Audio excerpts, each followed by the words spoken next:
Welcome back to my new ব্লগে। চলে আসলাম 100 foot বিখ্যাত বুদ্ধ মন্দির, যা কিনা কক্সবাজার রামুতে অবস্থিত। কক্সবাজার শহর থেকে মাত্র কয়েক মাইল দূরে রামু উপজেলাটি অবস্থিত। কক্সবাজার এই রামুতে বুদ্ধ মন্দিরটি পরিদর্শন করতে আসলে চোখে পড়বে সুন্দর একটি গেট, এবং এই গেটের ভেতর দিয়ে আপনাকে প্রবেশ করে এই 100 ফুট বুদ্ধ মন্দিরটি কাছে পৌঁছতে হবে। কক্সবাজার থেকে মাত্র কয়েক মাইল দূরে অবস্থিত এবং এটি বুদ্ধ মন্দির হিসেবে সর্বাধিক পরিচিতি লাভ করেছে। এটি বাংলাদেশের সবচেয়ে বড় বুদ্ধ মূর্তি। নতুন করে সংস্কার করার আগে এই রাস্তাটি ছিল প্রধান রাস্তা। এই রাস্তাটি দিয়েই 100 ফুট বুদ্ধ মন্দিরটি দর্শন করতে যেতে হতো, বাট নতুন করে সংস্কার করা হয়েছে।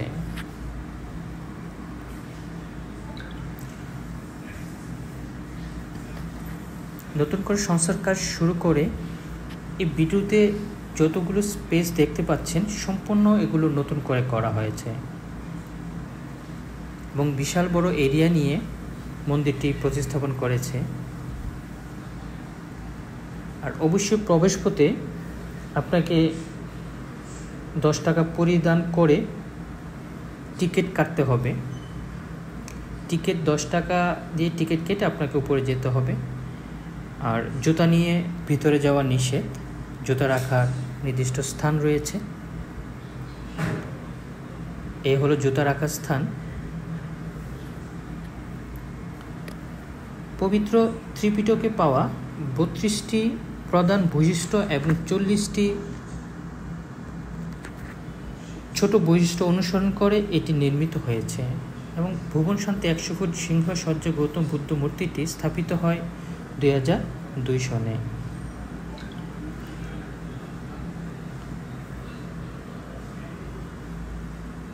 এই সুন্দর এই 100 ফুট বুদ্ধ মন্দিরটি দেখার জন্য আপনাকে অবশ্যই 88টা সিঁড়ি এক এক করে পার হতে হবে। অনেকগুলো সিঁড়ি টপকে তারপর 100 ফুট বুদ্ধ মন্দিরটি দেখতে হবে।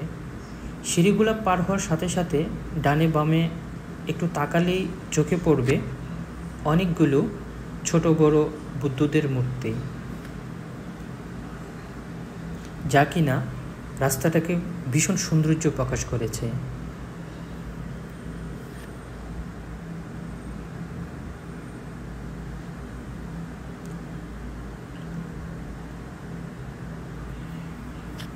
এবং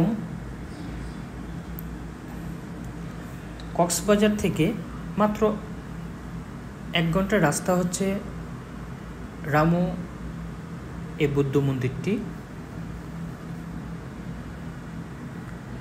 এবং বুদ্ধ মন্দিরটির আশেপাশে খুবই সুন্দর করে গড়ে তোলা হয়েছে এবং সিএনজি অটো করে যে কোনোভাবে আপনি কক্সবাজার শহর থেকে চলে আসতে পারেন এই বুদ্ধ মন্দিরটি দর্শন করার জন্য। আর অবশ্যই এখানে আপনাকে কোনো টিকটক অথবা গান বাজনা, নৃত্য, শুটিং এগুলা করা থেকে নিষেধ আছে, এগুলা করা যাবে না।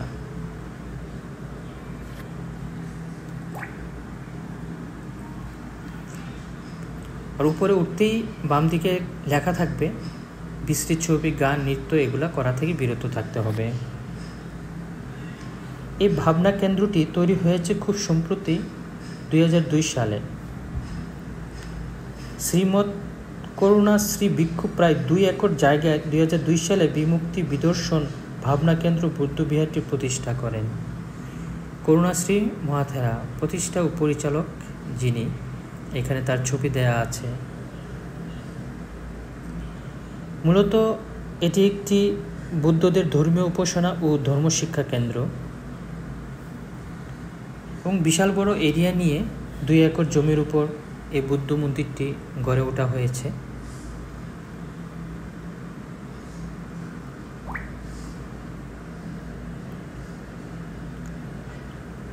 এখানকার মূল আকর্ষণ টিলার উপরে ভুবন শান্তি 100 ফুট লম্বা সিংহসজ্জা গৌতম বুদ্ধ মূর্তি।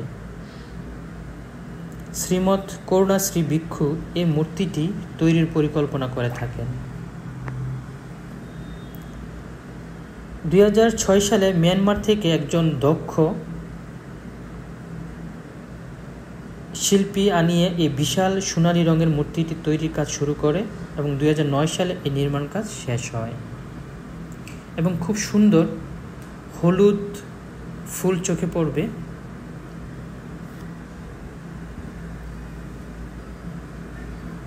এবং নির্মাণ শেষে ডান হাতের উপর মাথা রেখে পা টান করে শুয়ে আছেন গৌতম বুদ্ধ। এখানকার পরিবেশটা খুবই চমৎকার, কোনো কোলাহল নেই, মানুষ সমাগম খুবই কম, বাট প্রত্যেক বছরই এখানে প্রচুর দর্শনার্থীরা আসেন এই 100 ফুট বুদ্ধ মন্দিরটি দেখার জন্য। প্রতিদিনই থালা করে পাখিদেরকে খাবার দেওয়া হয়। চারিদিকে অরণ্য, সুন্দর গাছগাছালি এবং পাহাড়ের উপর গড়ে উঠেছে বুদ্ধ মন্দিরটি।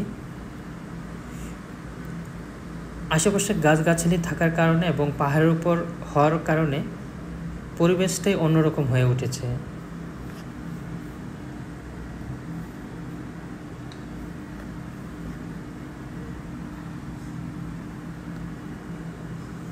এবং 2012 সনে এখানে একটি দুর্ঘটনা ঘটে। বিভিন্ন দাঙ্গার কারণে এখানে কিছু জায়গা পুড়িয়ে দেওয়া হয়।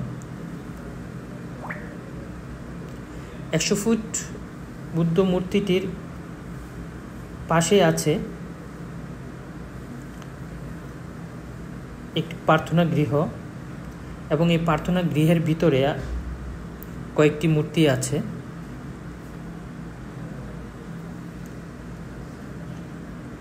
এবং প্রার্থনা গৃহের ভিতরে ঢুকতে সোজা দেখতে পাবেন 3টি মূর্তি আছে। মাঝখানে যে মূর্তিটি আছে এটি প্রার্থনা গৃহে পিতল রঙের পদ্মাসনে বসা বুদ্ধ মূর্তি আছে একটি। এর ডান পাশে আছে সাদা রঙের আরেকটি ধ্যানমগ্ন বুদ্ধ মূর্তি এবং বাম দিকে আছে আরেকটি ছোট মূর্তি। খুবই কোলাহল মুক্ত, কোনো মানুষজনের তেমন সমাগম নেই। এবং কেন ছোট মূর্তিটির মাথার উপরে ছাতা রেখেছে সেটার ব্যাপারে আসলে ধারণা নেই।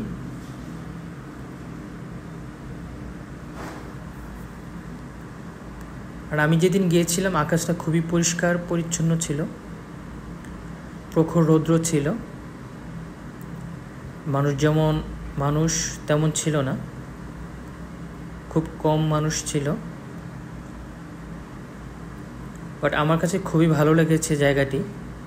যারা কক্সবাজার ঘুরতে যাবেন অবশ্যই এই রামু বুদ্ধ মন্দিরটি 100 ফিট দেখে আসবেন। এই রামুতে শুধু 100 ফুট বুদ্ধ মন্দির ছাড়াও আরও কয়েকটি বুদ্ধ মূর্তি আছে এবং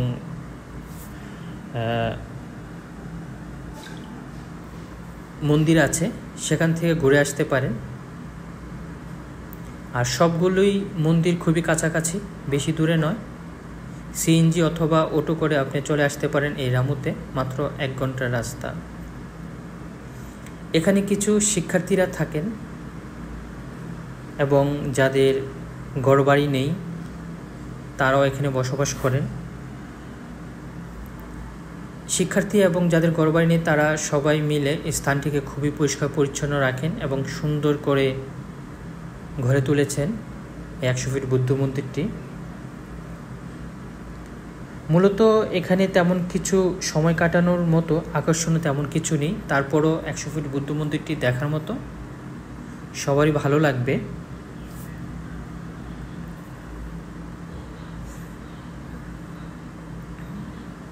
পরিবেশটা খুবই শান্তিপ্রিয় আর খুব সুন্দর কিছু গাছ লাগানো আছে, ফুলের। এখানে কিছু বাচ্চারা আছে যারা বাচ্চারা দেখাশোনা করে, এখানে কাজ করে।